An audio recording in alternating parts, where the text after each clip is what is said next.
For money. I climbed into the bed of the big shot Elvis. Over 1,000 nights. He always found new ways to torment me. Later, when his childhood sweetheart returned to the country, I secretly ran away with his child. I thought we'd never cross paths again. 5 years later, the kindergarten teacher called to tell me my daughter was missing. I searched for a long time and finally spotted 2 figures, one big and one small, at my doorstep. My daughter, licking a lollipop, asked indistinctly, "Mom, this handsome uncle said he's my dad, but didn't you say my dad was dead?" That night, the man pinned me down and asked repeatedly, "Tell me, who exactly is dead?" I was wrong. It's me. I'm dying. Hello, everyone. Welcome to my channel. Subscribe us to read wonderful novels every day. Now the story begins. After reading the test results in my hand, I was stunned for a long time. I asked the doctor, "Am I really pregnant?" "Yes. 2 months along." 2 months. It must have been conceived that time in the car. It was raining that day, and I didn't have an umbrella. A male colleague kindly drove me home. As I was getting out of the car, I happened to run into Elvis returning from a business trip. He usually keeps a straight face, exuding an icy aloofness that keeps strangers at bay. That night, his expression was even more gloomy and terrifying. He forcefully pulled me into the car and kissed me fiercely in front of my male colleague. "Aaron, I'm not dead yet, and you're already in a hurry to find the next one. What? Didn't I satisfy you?" My face turned crimson as I hurriedly covered his mouth. "Stop talking." Yet he stared at my rain-soaked shirt, his gaze growing increasingly intense. That night, he kept me up until midnight. When I got out of the car, my legs were weak.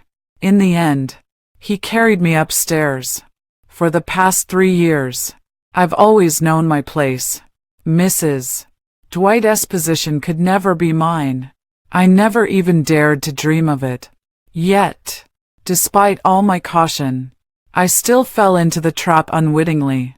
Just as I stepped out of the hospital, I received a call from Elvis. "Where have you been?" I instinctively lied. "Shopping. Buying your birthday gift." On the other end of the phone, he chuckled lightly. "Another tie. Aaron, can't you come up with something new?" I took a deep breath and asked him, "So, what kind of gift do you want?" After hanging up the phone, I gasped in shock at the lingerie photos he sent me. Such revealing outfits. If I wore them, I'd probably die of embarrassment. I didn't end up buying the gift he was expecting, since he doesn't like ties. I picked out a belt instead. Anyway, it's all his money being spent. When I got home, he still hadn't returned. Today is his birthday. Usually, he would spend it with a few childhood friends, thinking he would probably come back late at night again. I had dinner alone, then went to take a shower, planning to go to bed early. Just as I finished washing up and stepped out of the bathroom, someone tightly hugged me from behind. My body stiffened. Upon catching the familiar scent, I relaxed again. Elvis buried his face in the crook of my neck, his warm breath sending shivers down my spine. Strange. Why did he come back so early today? It seemed he noticed my distraction. And suddenly, he bit me hard. Ouch. Is this guy part dog or something? But I dared not voice my anger. Just whimpering. "It hurts. Bear with the pain." As he spoke, he picked me up and swiftly threw me onto the bed. Over these 3 years, he's never been gentle in bed. Tonight, it's the same as always. As my robe was being undone, just as I was sinking into the moment, I heard him ask, "Where's my birthday gift?" I pointed to the nightstand. After unwrapping it, Elvis let out a soft chuckle upon seeing the belt inside the box. He raised an eyebrow. "What?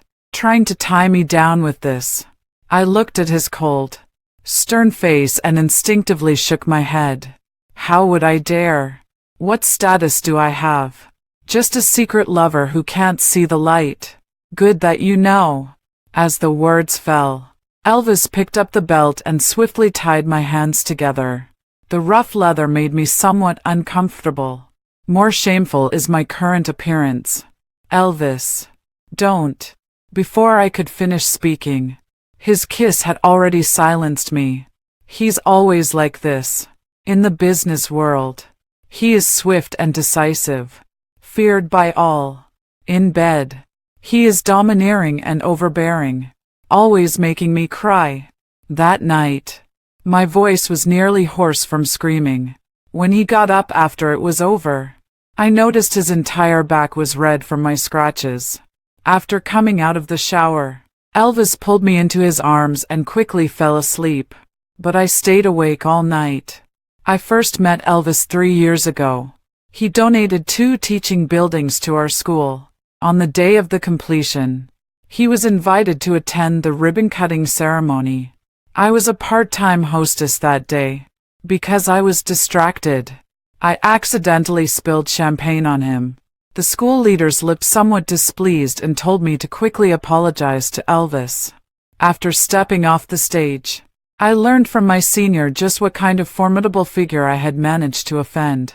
As the richest man in City A, Elvis could make the heavens tremble with just a stomp of his foot.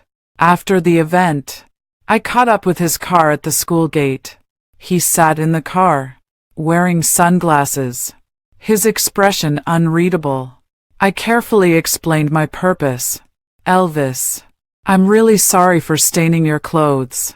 Could you kindly tell me the brand? I'll buy you a new one. After I finished speaking, his assistant laughed. Young lady, do you know how much Elvis's clothes cost per piece? After mentioning an astronomical figure, the assistant added, also, his suits are all handmade and custom tailored in Italy. You can't buy them anywhere else. At that moment, I wished I could find a hole to crawl into. Ashamed of my own audacity, in extreme embarrassment, I saw Elvis take off that coat and say indifferently, "Since it's dirty, just throw it away." The car window closed before my eyes, like a door shutting between our 2 different worlds. I had thought that with someone like him, our paths would never cross again. Who would have thought that a few months later, Mom's illness relapsed, urgently requiring a large sum of money for surgery. All the relatives in the family had been borrowed from over the years. The school had also helped me many times before. This time, I was almost driven to desperation. Watching my mother in agony, I gritted my teeth and rushed straight to the Lee Corporation headquarters. For some reason, he actually agreed to see me. As the assistant led me upstairs, Elvis was sitting behind his expansive, luxurious desk with his legs crossed. After hearing my request, through the curling smoke, he asked meaningfully, "You want my help? Then tell me, Miss Erin, what are you willing to offer in exchange? I can write you an IOU, and you can set the interest rate. Once I graduate and start earning money, I'll pay you back the principal plus interest." But he just laughed. His scorching gaze swept over me from head to toe, invading every inch of my being. After a long wait, he finally spoke. "I have plenty of money.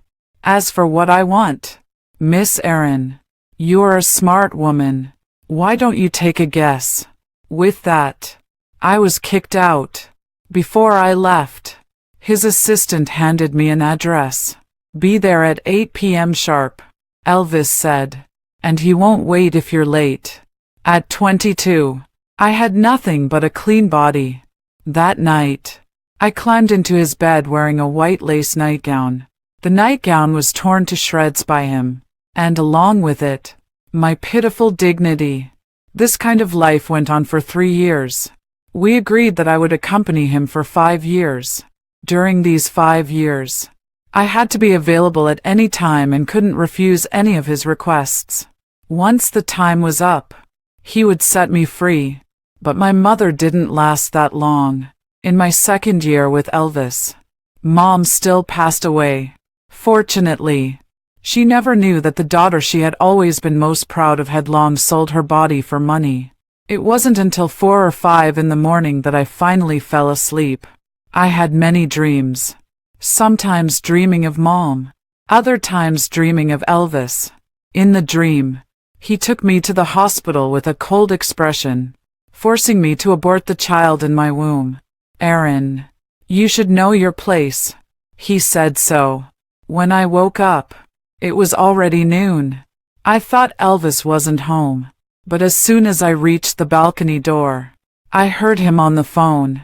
From the other end of the line came the voice of his childhood friend, Galen. It was a bit noisy over there, so Galen's voice was loud, making it clear for me to hear. "Elvis, Grace is already here. Where are you?" "Still at home. We'll be there soon." "All right. Hurry up. Everyone's waiting for you to cut the cake. By the way, have you taken care of your little canary? Don't let Grace see it, or there'll be trouble." "Don't worry. I know what to do." After hanging up, Elvis went downstairs, presumably to meet Grace. I silently finished washing up and then went downstairs to eat. Who would have thought he still hadn't left? Elvis was leaning on the sofa, smoking, seemingly lost in thought. After some consideration, I decided to walk over and help him tie his tie. We were so close, our breaths mingling, his gaze never leaving me. Before leaving, he said softly, "Don't go out today. Wait for me to come back. I have something to tell you." Okay, what else could it be? Probably just telling me to get lost. After all, the one he loves has returned. 2 hours later, Grace updated a post on her social media account. She shared photos of a cake and a picture with Elvis. Caption: "I'm back. Everything is as it was." Over the past 3 years, I've heard many things about Grace. They say she and Elvis grew up together. She's been his white moonlight for many years. In our current villa, there's a large room specifically reserved for Grace.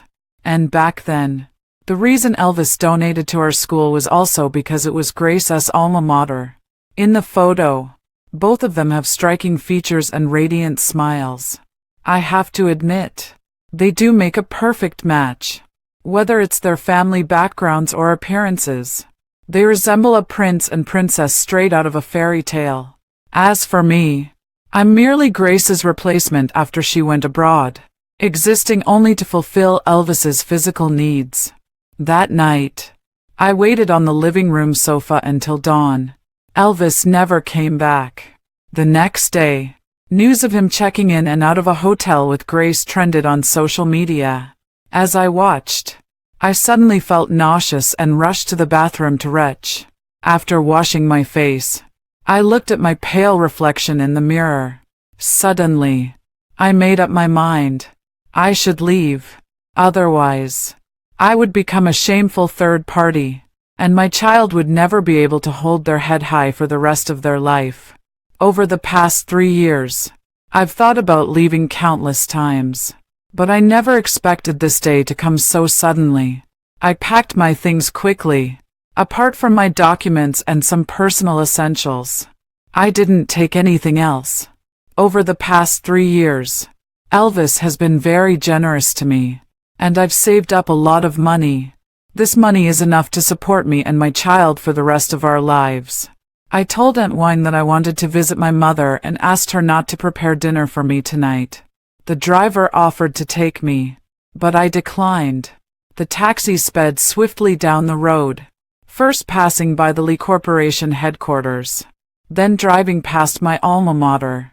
While waiting at the traffic light by the school gate, I spotted Elvis's Maybach in the distance. Almost instinctively, I glanced inside the car. In that fleeting moment, I saw Grace leaning intimately against Elvis's shoulder. At this moment, I couldn't help but feel a pang of sadness. Originally, I was still hesitating about whether to say goodbye to Elvis. After all, he helped me a lot during the time when my mother was ill.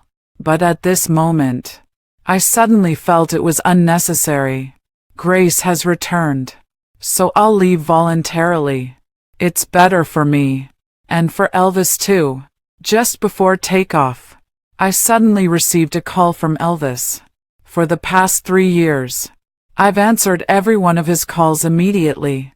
But today, I let the ringing continue unanswered. Then, I turned off the phone and pulled out the SIM card. I know Elvis's temperament. He has his pride. He wouldn't call a second time. Coincidentally, I now had enough time to escape. At the moment of takeoff, countless lights swiftly flashed beneath my feet, until they were completely out of sight.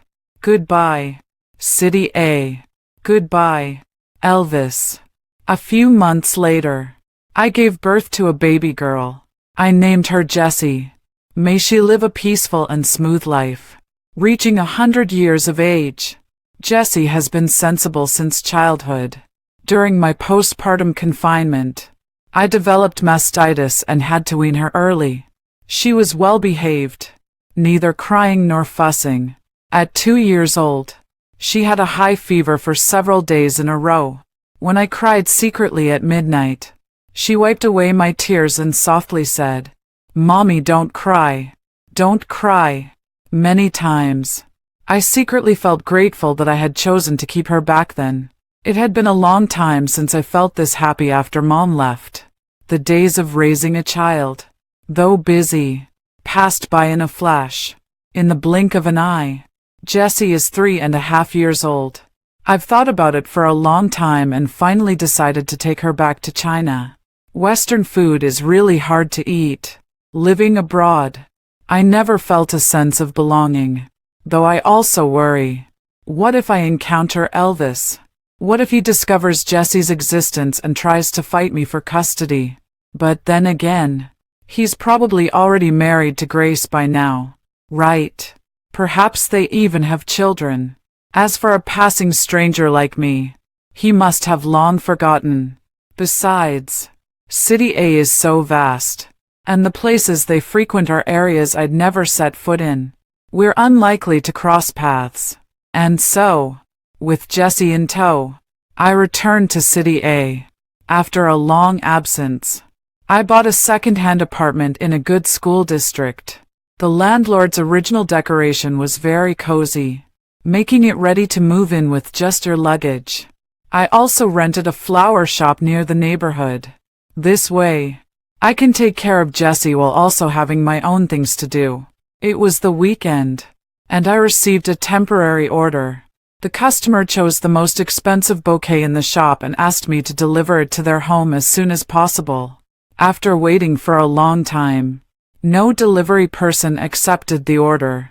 With no other choice, I had to deliver it myself. The customer's address was located in the most upscale villa district in the city, which was quite far from my flower shop. After much effort to arrive, I rang the doorbell for a long time, but no one came to answer. Just as I was about to make a phone call, the door opened. Elvis appeared before me so suddenly and unexpectedly.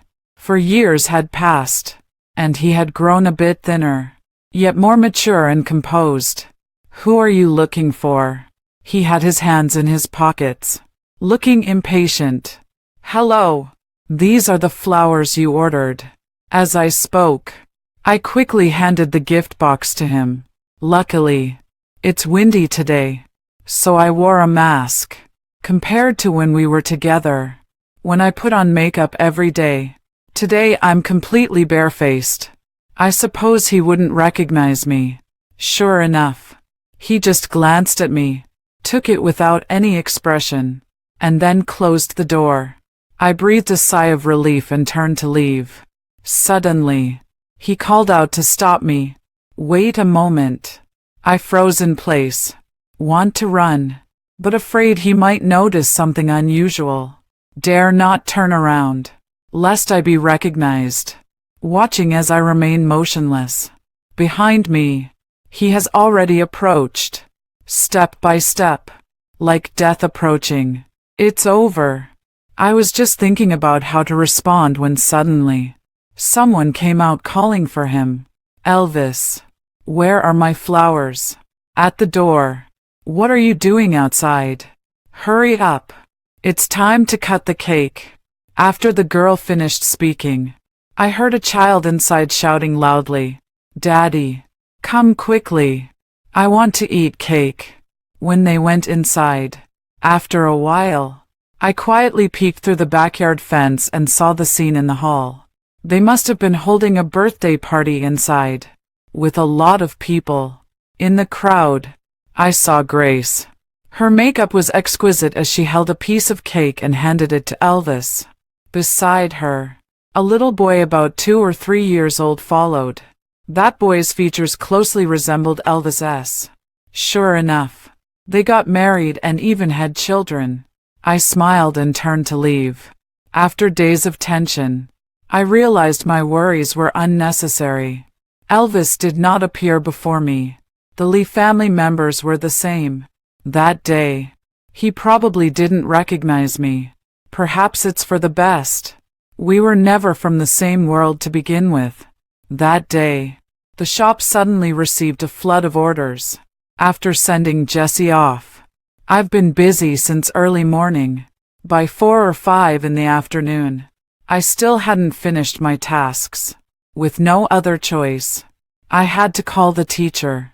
"Teacher Chin, could you please bring Jesse to my shop? I can't leave right now." Jesse's kindergarten teacher lives in the same neighborhood as us. On several previous occasions when I had urgent matters, I also asked her for help. Unexpectedly, on the phone, she asked in confusion. Jessie was picked up by her dad. Wasn't she? Dad. A strong sense of unease suddenly welled up inside me. Could it be Elvis? I rushed to the kindergarten. After meeting, Teacher Chin told me that a man came to pick up Jessie in the afternoon, claiming to be my husband, Jessie's father. She was going to call me to confirm, but my phone was unreachable the whole time. Not only did the man look Jessie exactly like, but he also produced a marriage certificate. As a result, Jessie was taken away. After reviewing the surveillance footage, it was indeed Elvis in the video. I immediately called the police. Just as the police were trying to contact the Lee family, I received a photo. In the picture, Jessie was sitting at the doorstep, sucking on a lollipop. At the same time, there was a text message. "Aaron, come home." I hurried back to the residential area. At the entrance of the building, a dozen men in black stood in a row. The neighbors around cautiously went upstairs while whispering among themselves. What's going on? Are they debt collectors from the underworld? Have you contacted the property management? Should we call the police? I already did. They said they're here to find their wife and child. Oh, which couple is it? I didn't dare say they were looking for me and rushed straight to the 3rd floor. As soon as I arrived at the door, I saw Jessie sitting in a small child-sized sports car, holding a tablet and watching cartoons intently. Jessie. Before I could finish speaking, I was tightly embraced from behind. After 4 years apart, Elvis still effortlessly restrained me.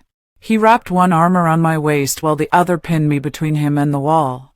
Then, he kissed me fiercely.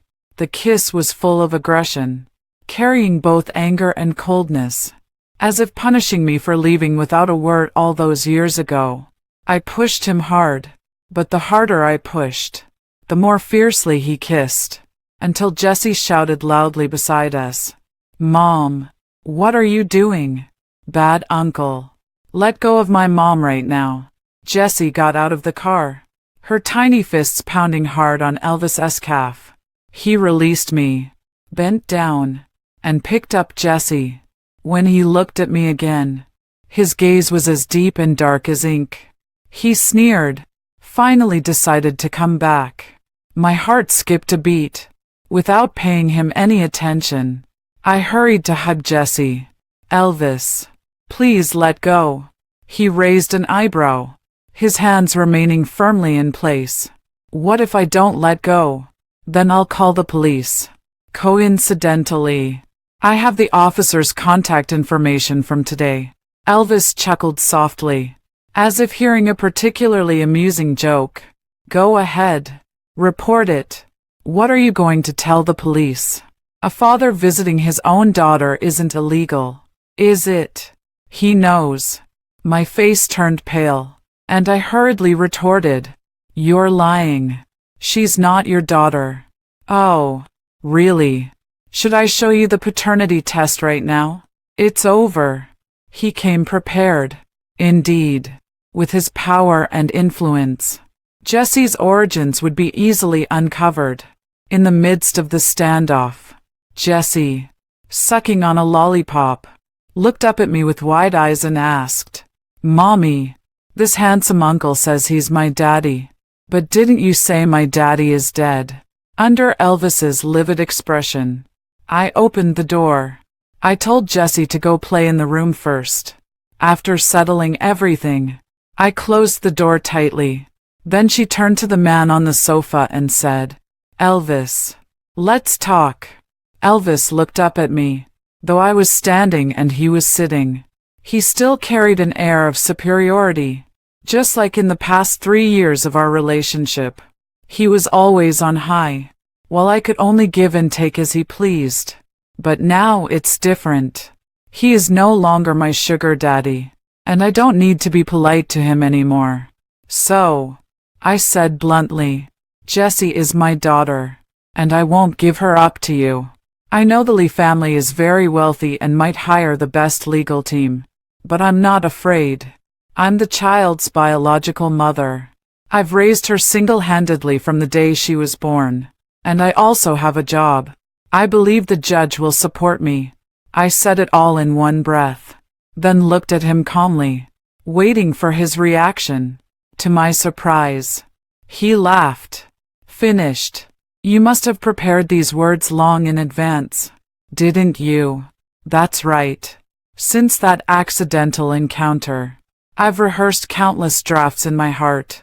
I absolutely will not give up fighting for Jesse's custody. Little did I know, Elvis's next words would leave me stunned. I'm not here to fight with you over Jesse. Then why are you here? To find you. And then what? To take you back and continue our previous contract. Let me remind you, our agreement was for 5 years, but you only fulfilled 3. There are still 2 years left. Don't you think it's time to pay up? Elvis. I looked at him in disbelief. Then, word by word, I said, I'm sorry, but I won't be the other woman. What on earth does he take me for?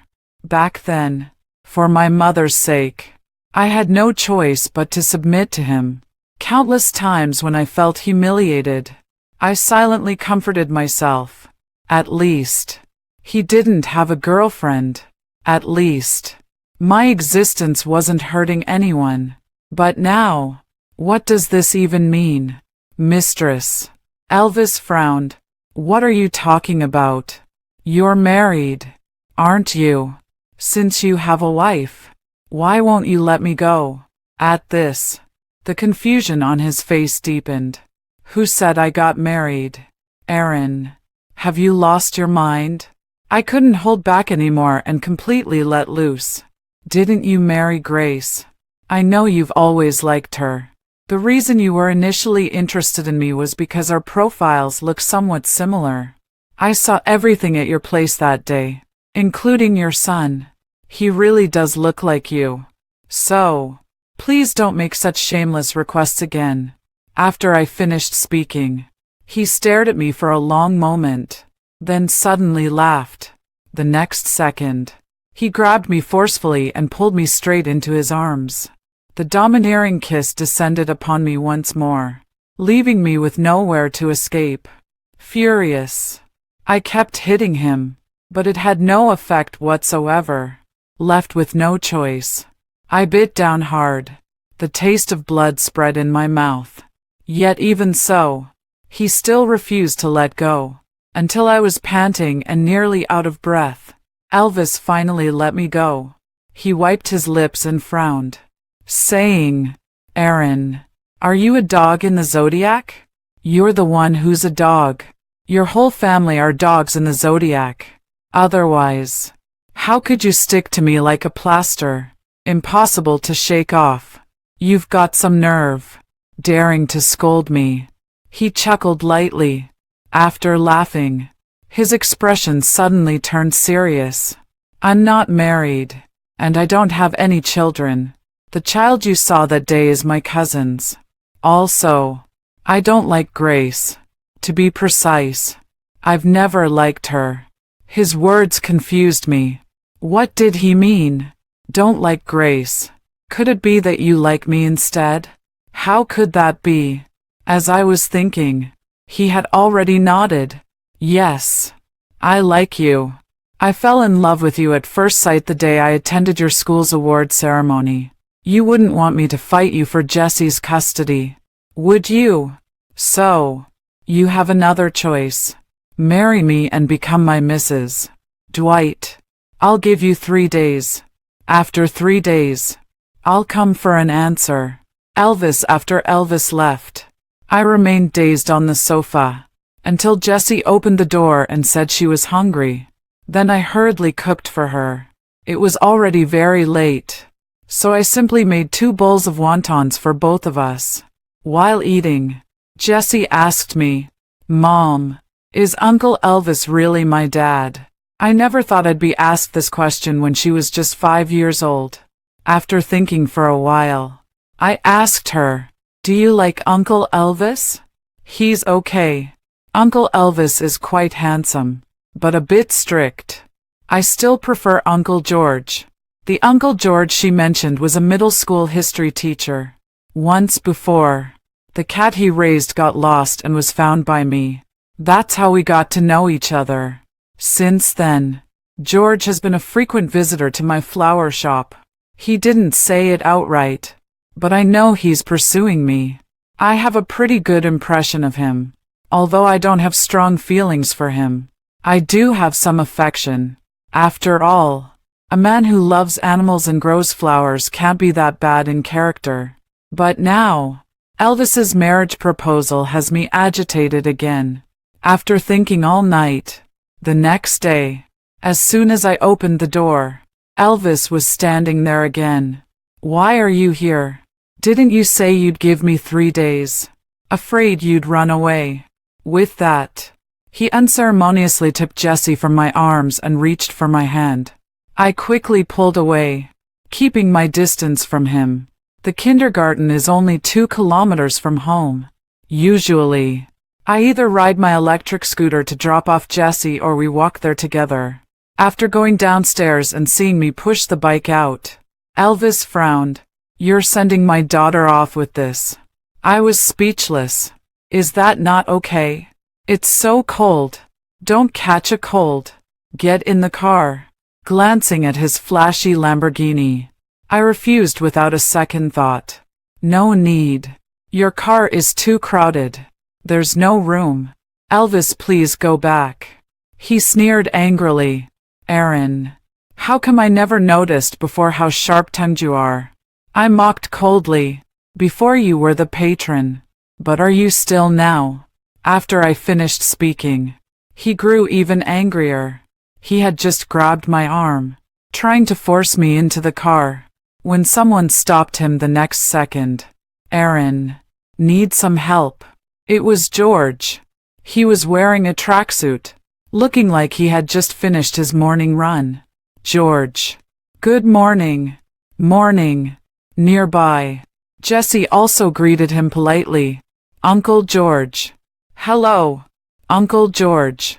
When will you take Jessie to see the dinosaur fossils?" "Jessie, be good. We'll go when you're on vacation." George patted Jessie on the head before turning to look at Elvis by the car. "Aaron, who is this?" "Oh, he's an old friend of mine. As soon as I finished speaking, Elvis's face darkened. He spoke word by word, his tone so cold it seemed capable of freezing ice. Aaron, say it again. What is our relationship? After I emphasized once more that we were just friends, Elvis stormed off angrily. But in the afternoon, he appeared again at the entrance of Jesse's kindergarten. I ignored him, so he drove behind us until he saw us go upstairs. That night, his car never left. In the middle of the night, I got up to close the window and saw him leaning against the car, silently smoking. Our gazes met in the air, then quickly parted. For 3 consecutive days, he kept a close watch on me, never leaving for a moment. On the evening of the 3rd day, he stopped me, his gaze burning with intensity. Have you made up your mind? Will you marry me? Looking at his stern and handsome features, I belatedly realized that, at some point, I had stopped being afraid of him. After a moment of silence, under his expectant gaze, I shook my head. No, Elvis, I don't want to marry you. Why? Because our relationship has never been equal. 8 years ago, I sold myself to you for $1 million. You told me what to do, and I had to obey. I hate your domineering arrogance, yet I can't refuse you. I hate the way your friends look at me, but I have no right to talk back. I am your canary, your plaything, petted when remembered, cast aside when no longer amusing. You've never respected me, so I don't want to return to you.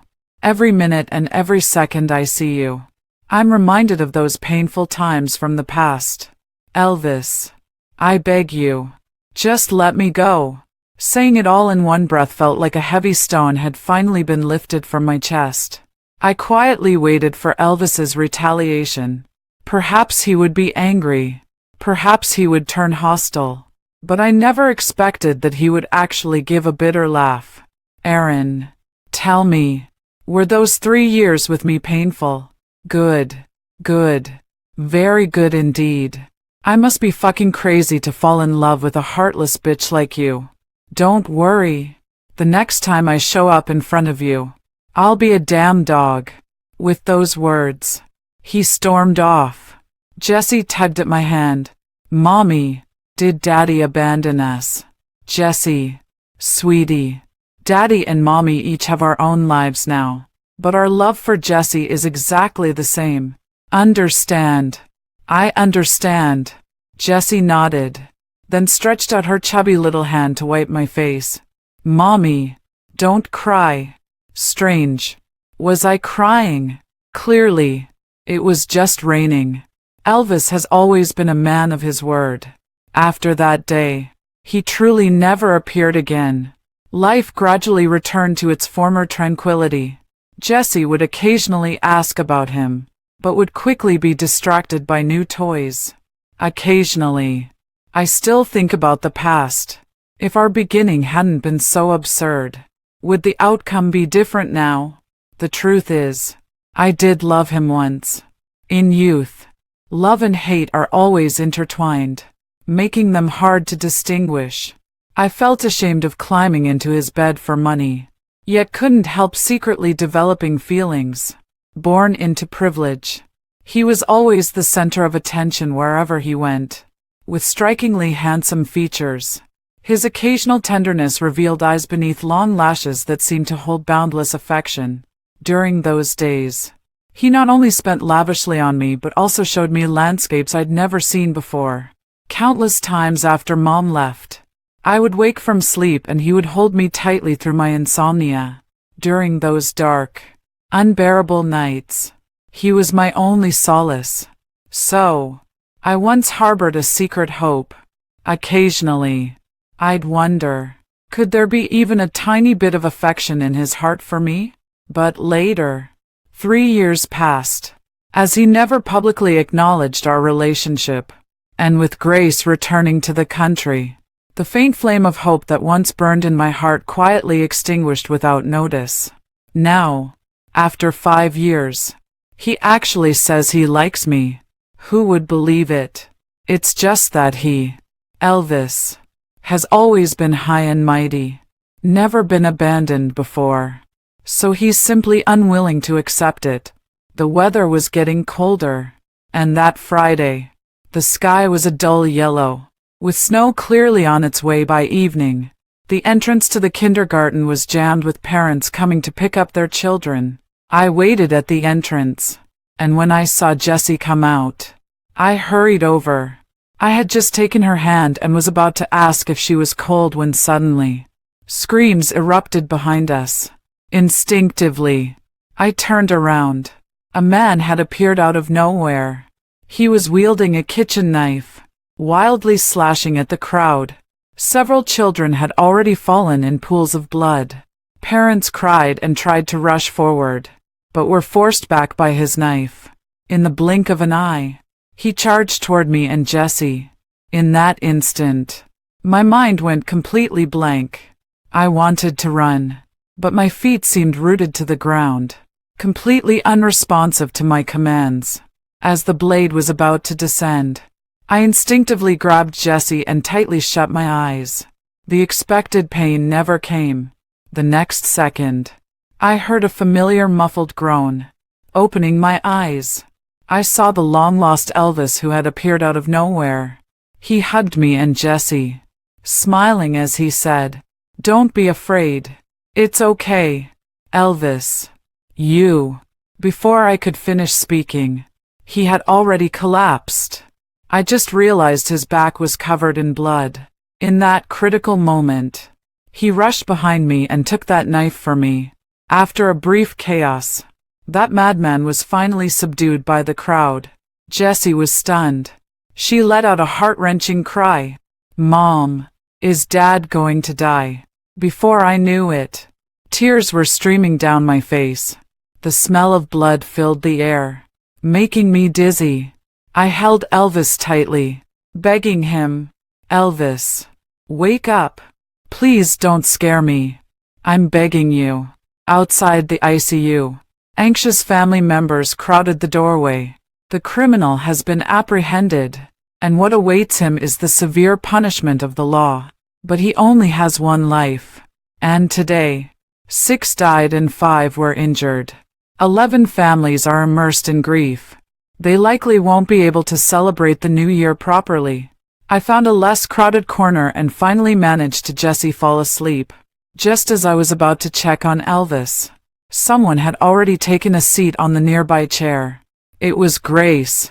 Although we had never met before, we had long known of each other. She looked at me and sighed.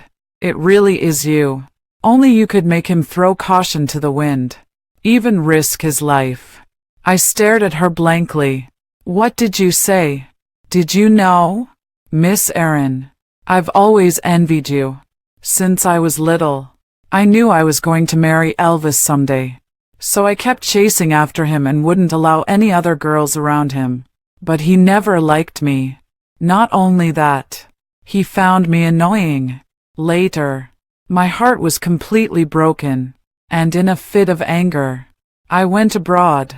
During those years abroad, I kept waiting for him to lower his head and beg me to come back. But what I got instead was news of you by his side. So, I cast aside my pride and self-respect, rushing back in fear. That night, I thought he was there to welcome me home." Angry with me? I shook my head. "I was never angry with you. Then why won't you marry me? I thought you asked me to marry you because you couldn't bear being abandoned by me. I thought you were lying when you said you loved me." Mid-sentence, he kissed me again. This time, I didn't resist.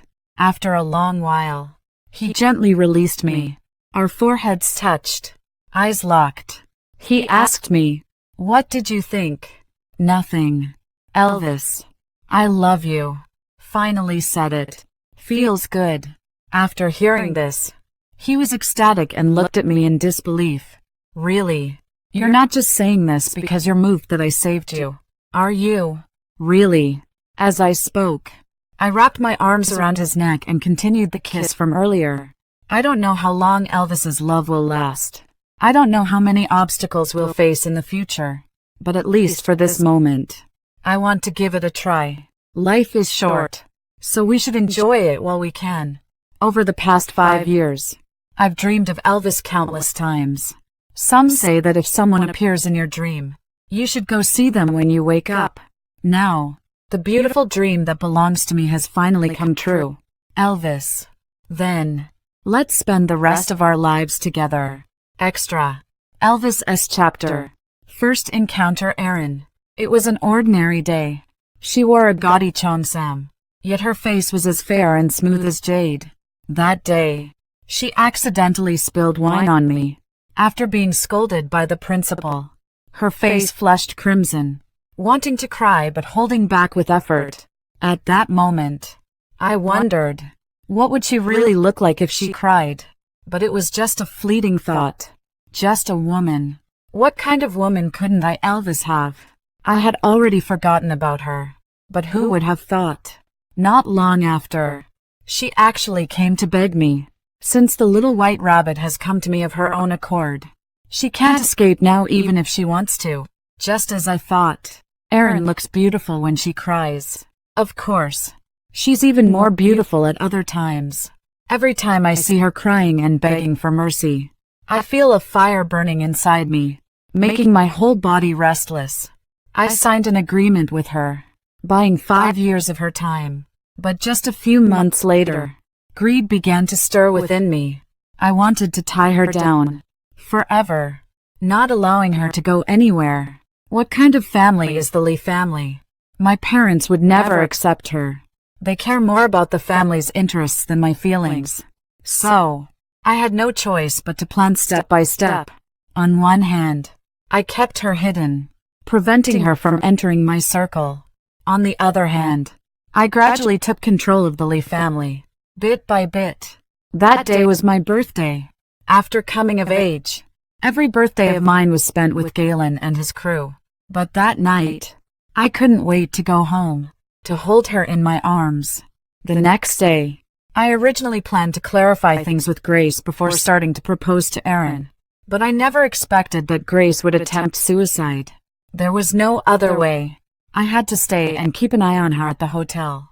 Of course, nothing happened that night, except for me. My assistant was also there. I asked Grace what exactly she wanted. Apart from marriage, I would try my best to fulfill her other requests. She said she wanted to visit the school again. So, I accompanied her to a university. At the school gate, I thought of Erin again. I wonder what she's doing right now. Will she be worried since I didn't go back last night? But who would have thought? Just one night later, that damned woman actually ran away. At first, I was furious and decided that when she came back, I would punish her severely. Later, I started to feel afraid that she might never return. And then, I became like a madman, searching for her frantically all over the world. Grace won't give up on me and has come to see me several times in the middle of the night. My parents and brothers have also introduced me to many women. More Erin with better figures and prettier faces. But none of them are her. I don't like any of them. I thought life would just go on like this. Just a woman. Would I Elvis die without her? But she had to show up again. Did she think I wouldn't recognize her just because she's wearing a mask? Ridiculous. Even if she turned to ashes, I'd still recognize her. I followed her for several days, only to discover she actually has a daughter. That delicate, doll-like child looks exactly like I did when I was little. Although I took the DNA test just to shut my parents up. But deep down, I know she's my daughter. The woman I love, with our precious child, has finally returned.